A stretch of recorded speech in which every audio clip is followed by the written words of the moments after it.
Hello guys, ngayon po ay gagawa tayo ng hand bouquet, all white roses. Abalutan po natin yung pinaka stem niya ng plastic ng kapitbahay natin. Pero yan po ay makakatulong para umangat ang ating mga bouquet, para po hindi magdikit-dikit. Simple lang po ang ginawa natin, worth 50 SR, kasi po wala daw budget yung ating regular customer.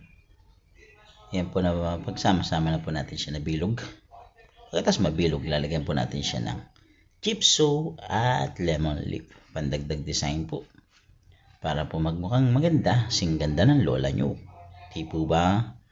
Pagkatapos po natin lagyan yan, ibabalutin po natin siya ng white wrapping.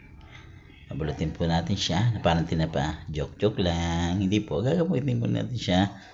Babalutin natin siya ng elegante naman, para po matuwa ang ating customer, para bumalik siya at mapagawa uli.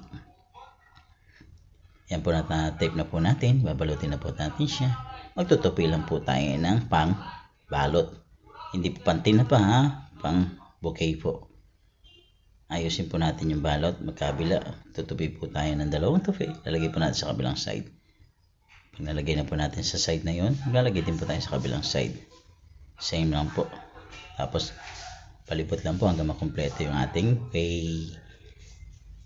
Sana magustuhan ng ating customer at matuwa. Ganun din sana kayo, magustuhan nyo at matuwa. Baka naman bigyan nyo ako ng star. Joke lang. Pero sana nga may magbigay. Kung nagustuhan nyo po aking gawa, paki-like and share and follow na rin po ako. Mag-comment na rin po kayo kung anong nagustuhan nyo sa aking video. Maraming salamat po. Hanggang sa susunod na video. Maraming salamat po.